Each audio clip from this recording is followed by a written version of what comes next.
Alam natin na si Alden Richards ay hindi ipagpapalit si Maine Mendoza. Matagal na itong usap-usapan na tungkol sa pagbe-break ni Maine Mendoza at Alden Richards nung taong 2019. Matatandaan nyo ay napakaraming problema ang lumabas noon, ang mga open letter at ang mismong pag-amin ni Alden Richards sa kanilang tunay na relasyon. Nagtuloy-tuloy pa ito hanggang 2023. Kaya paano mapapasinungalingan ng mga bashers ang relasyon na nangyari kay Maine Mendoza at Alden Richards na napakalabo na hindi mangyari ang totoo dahil kabi-kabila na rin ang mga resibo na inilalabas dito. Ngunit bakit hindi ito pinaniniwalaan? Dahil na rin sa interes ito ng kanilang mga iniidolo na alam naman natin na talagang dinudurog ni Maine Mendoza at Alden Richards pagdating sa estado ng kanilang mga karir. Hindi sila kasi sisikat hanggat hindi nila nasisira si Maine Mendoza at Alden Richards.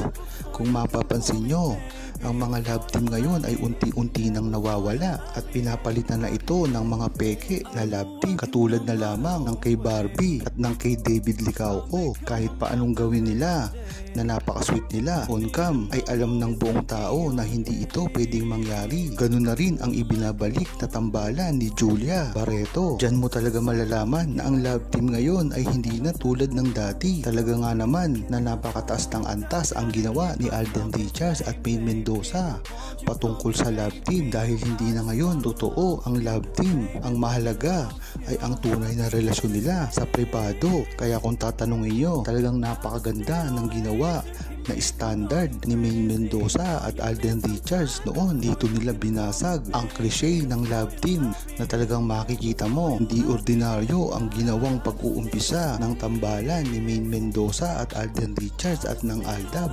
Talagang napakataas ng sinet nilang standard dito. Kaya kung mapapansin nyo ay wala nang totoong love team ngayon at kahit pa may boyfriend o girlfriend ang isang artista ay hindi na nila ito pinapakita sa harap ng kamera, bagkus iniisip na nila ang kanilang mga karir. Kaya kahit sino na lamang pwede nilang i-partner sa isa't isa. Ganyan-ganyan din ang nakikita marahil ninyo kay Alden Richards na kahit merong asawa ay pwede na siya makipag-love team sa iba. Ang hindi nga pag-amin ni Maine Mendoza at Alden Richards ay may kinalaman sa kanilang mga kontrata. Matagal nang naging issue ito at ang pagre-renew nga ni Alden Richards ang nagsabi dito ng totoo. Dahil kung matatandaan nyo, nung una pa lamang na hindi pumipirma si Alden Richards ng exclusive na kontrata sa kanyang mother network at ito ay parte pa ng APT, ay makikita mo na napakadalas magkasama ni Alden Richards at Maine Mendoza. Ngunit nang naging exclusive na si Alden Richards ay tila nabawasan na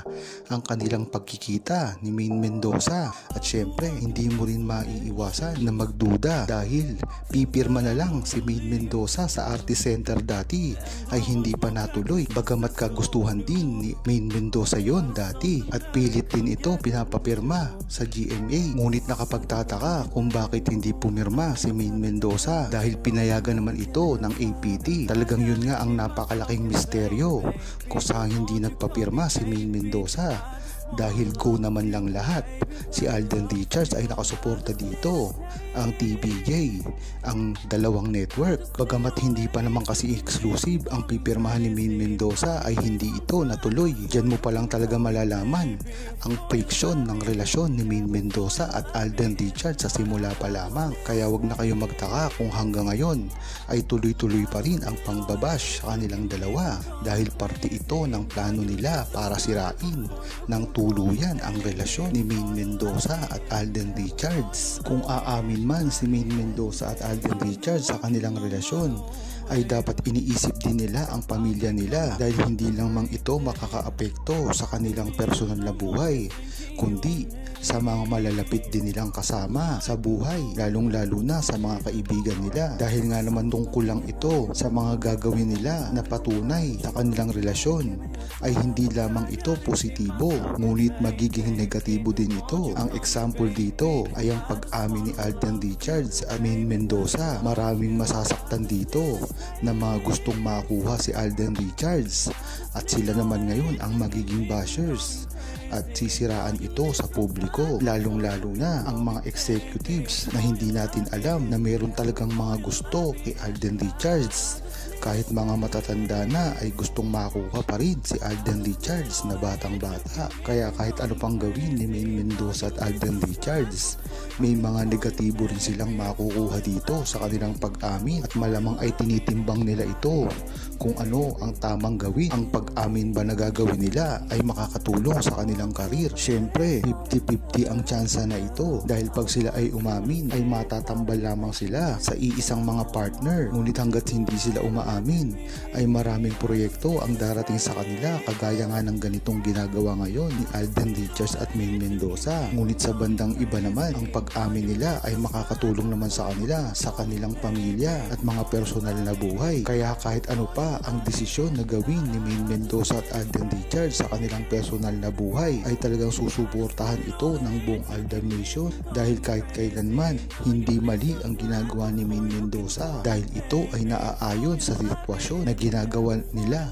ngayon sa mga celebrities na umaasa pa na makuha si Alden Richards at dapat mag-isip-isip na dahil ginagawa lang ito ni Alden Richards para rin sa kanilang pamilya at para sa kanilang karir. Hindi ito para sa inyo na mga starlet na umaasa na iibigin ni Alden Richards, lalong-lalo na sa mga matatanda na meron pang gusto kay Alden Richards makuha. Tama nga yung sinabi mo, Leia Echegaray. Dapat nga ay matured na si Alden Richards sa mga ganitong gawain at alam niya na kung ano talaga ang gusto niya. Susuportahan naman siya ng buong Aldab Nation kahit ano pang desisyon ang gawin nila. Kung gusto niyang aminin ito ay makakabuti ito sa kanilang personal na buhay at sa mga fans niya at mga Aldab Nation, lalong-lalo na sa mga seniors na talagang sa una pa lamang ay nandyan na sumusuporta hanggang ngayon.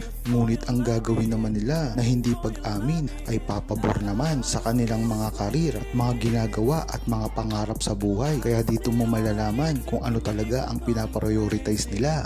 Ngunit naiintindihan ko rin na bata pa rin sila kahit papaano. Kaya kung i-prioritize nila ang kanilang mga trabaho ay maiintindihan din ng buong Aldab Nation. Ngunit dapat ay umamin din sila kahit hindi pa todo-todo nang sa gayon ay mapigilan man lang ang mga nagbubunga na paninira kay Maine Mendoza at Alden Richards.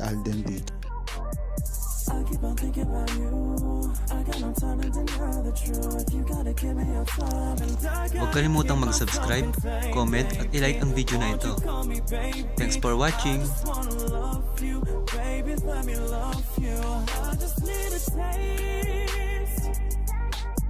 I just need a way to keep me from going crazy.